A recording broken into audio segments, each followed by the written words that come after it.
And I would like to start by congratulating Education International for this initiative for quality education. We need that now more than ever. You can see right across the world that there is a growing gap between the life chances of those who are better skilled and the life chances of those who are struggling with the transition to the knowledge economy. You see that within countries, you see that across countries, and it's clear the only answer to this is better education for more people. The lessons from our work at the OECD are very simple. You look at the PISA comparison, and you can conclude that the quality of education can never exceed the quality of its teachers.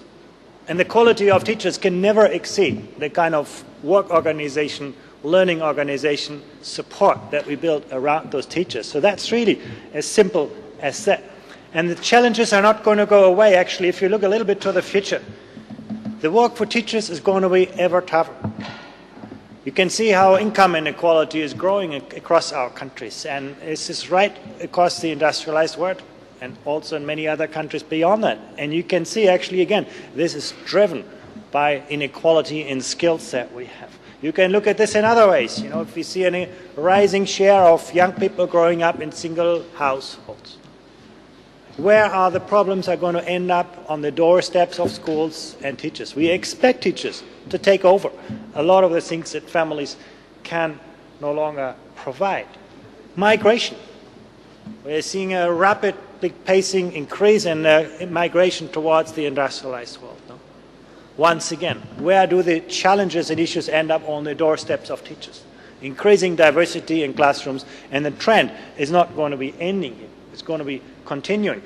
Growing knowledge intensity. If you look at the increasing number of people working in research and development right across the industrialized world, you can actually see the demands that we put on our schools in terms of not only maintaining quality but raising quality are going to be further accelerating. That's what the world of teachers is going to look like. So what do we expect from teachers in the 21st century?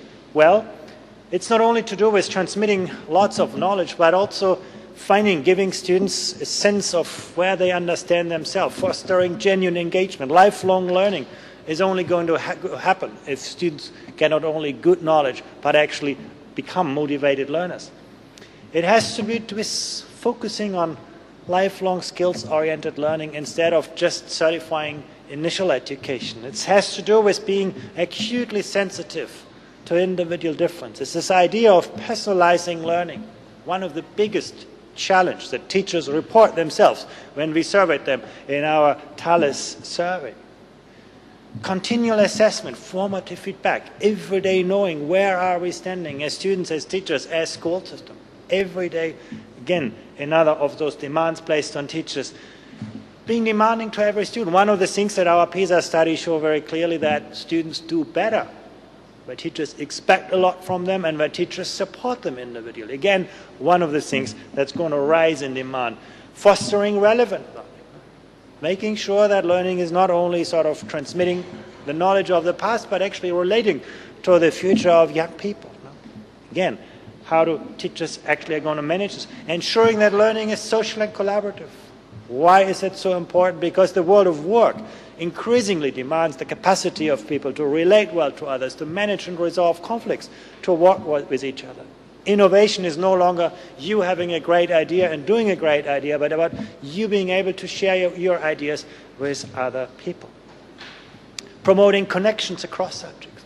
In the past, you could say, well, I'm teaching mathematics, or I teach geography, or I teach language. Today, we expect teachers to work across those kind of subject matter disciplines because we expect students to be able to think through the boundaries of subject disciplines. So again, the world is going to look and the expectations on teachers are going to be ever increasing. So what does it mean? It's a tough challenge, no? And I've seen that slide before, you know, rising up to this mountain. You know, there are a lot of dangers and pitfalls here, but we know the answer to this is basically preparing, developing, retaining, and supporting effective teachers. How does it look in practice? Actually, the good news is some countries are there today. You know, some countries that comes from our comparisons show us this is actually not a remote, abstract perspective, but it's happening today. Finland has made teaching the second most attractive occupation. Everybody wants to become a teacher. And it's not just because pay. Pay is okay, but it's not great in Finland. It's because teaching has become such a supportive environment. You have real perspectives for development. You work every day with your colleagues. You are supported by society. You have a relatively high status. This is something we can see it can be done. What does it take, actually? Of course, you want teachers to be very well prepared in the subjects that they teach. Of course, we take that for granted, but those subjects continue to evolve. You want teachers to be very, very good at mastering a very wide range of pedagogic strategies, ensuring that they can adapt their strategies to a growing diversity of learners. And here's a chart that's a bit, actually, before I introduce this data, when we survey teachers across the OECD countries, most teachers have a very good sense of what good teaching looks like. The kind of teaching strategies that are ideal for teaching students. But when we ask the teachers what actually happens in classroom, in your own classroom, we got that. Teachers telling us basically, well, you know, I teach in pretty classical ways. I have a little bit of student-oriented teaching practices and very little opportunity for using enhanced teaching activities, the kind of things that you would really want to do as a teacher. Most teachers say, this is what I want to do, but they are not doing it. And if that is happening consistently in classrooms across schools, we need to ask ourselves, what are the barriers for making those kind of things happen? Teachers need to have a deep understanding of how learning happens, fostering the kind of initiative and creative skills. Again, our data show that some countries have made very important progress towards this goal. I want to show you one picture from Japan. You know, when you think about Japan and many other East Asian countries, you have this idea, well, they foster a lot of rote learning, but they're not the great creative thinkers. May have been true in the past, but lots of things have been changing.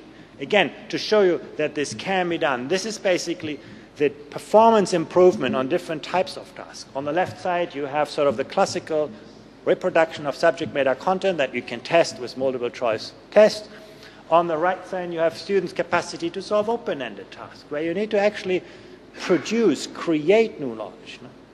And you can see actually across the industrialized world, at least we have seen progress. No? The world has shifted more to the right side. Students are becoming better in being more creative. But when you look at a country like Japan, it has seen progress there and a lot more progress there. And I'm telling you this because this has to do with what happens actually in the classroom. Within a relatively short period of time, you can actually change what happens in the classroom by providing a better environment for teachers to work and collaborate. It has to do with giving teachers more opportunities to reflect on their practice and learn from their experience. Sweden is a very interesting case where you actually have principals every day challenging their staff. You know, how do we know that what we do is the right thing to do? Could we test another way of doing it? What do we know about other people in other schools doing that kind of thing? Creating this kind of profession, not having teachers working in isolation in their classroom, but connecting people, connecting minds, connecting schools, spreading innovation throughout the system. That's the future. It has to do with enabling teachers to work in collaborative ways. And there are very, very good examples. When you look to Canada and Ontario, Ontario's leadership strategy, bringing the profession together, again, creating a profession rather than keeping teachers in a very industrial work organization. Or you go to the other side of the world, in Singapore. You have that happening, maybe not so much at the level of the system, but in many of the schools where you have a lot of emphasis on professional learning communities. So encouraging science, those things are happening. Technology skills. No? Another dimension where many of our education systems are struggling, where we need to become a lot better. And last but not least, perhaps the biggest challenge is how do we actually succeed to attract the most talented teachers into the most challenging classrooms? And how do we get the best principals into the toughest schools?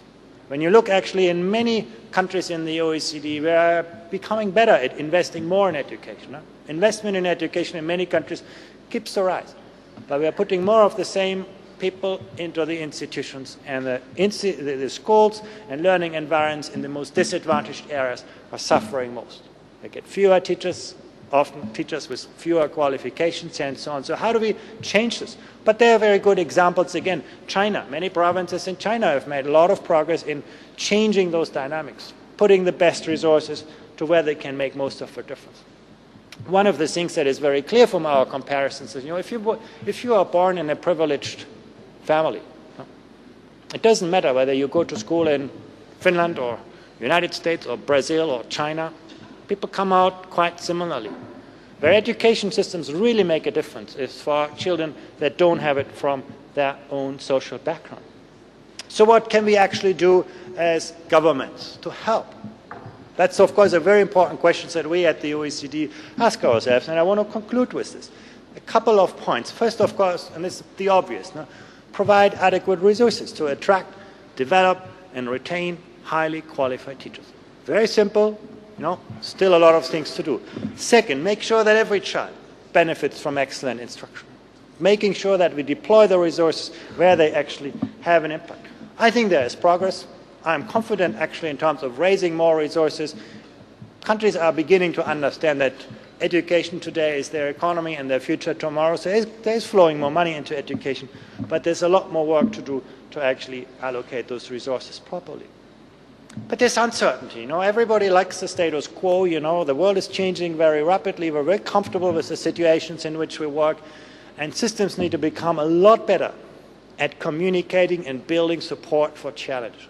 Top-down reform no longer works. You really need to convince everybody. And this is not just teachers and school principals. It's to do with parents, with students. Education is everybody's business.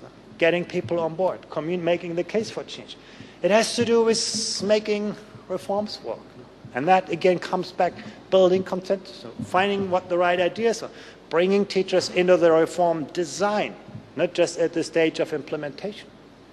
Some countries are doing it. It can be done. But we're not doing it yet widespread enough. We still have this idea, we have an industrial work organization. Someone figures out what's to be done, and then we try to do it in lots of places.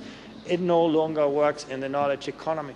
The best minister of education cannot solve the problem of 100,000 schools and millions of teachers and children. You need to get the ideas from the millions of teachers and students together to solve the problem of the one education system. It has to do with, underpinning reform with solid analysis and research. We have lots of ideas in education, lots of beliefs, lots of ideologies. We're just at the beginning to develop robust evidence of data. And that's not just a matter of, governments, organizations like UNESCO or the OECD. It's very much a task for the profession. If you work in medicine today, who does research in medicine? Universities? Well, some. Institutions? Some.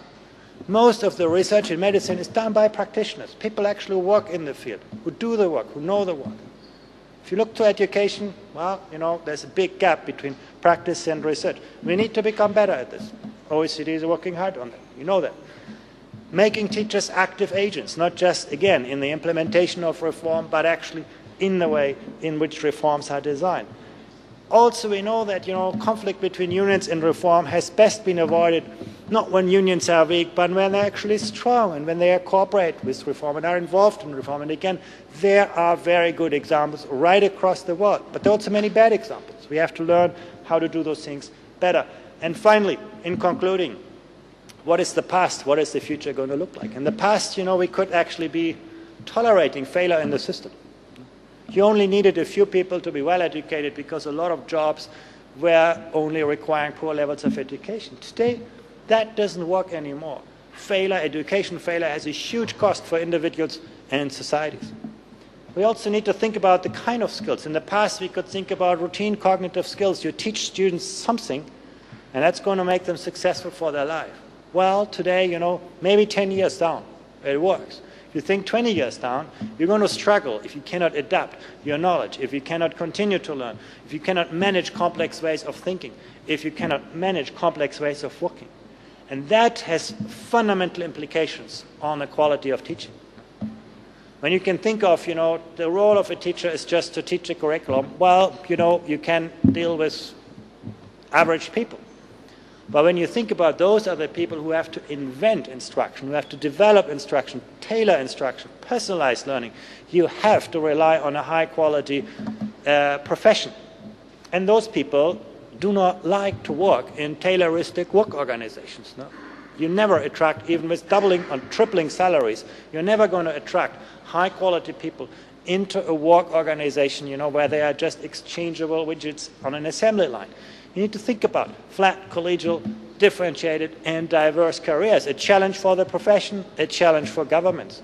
And finally, that has implications on the way in which we talk about things like professional autonomy and a collaborative culture. Thank you very much.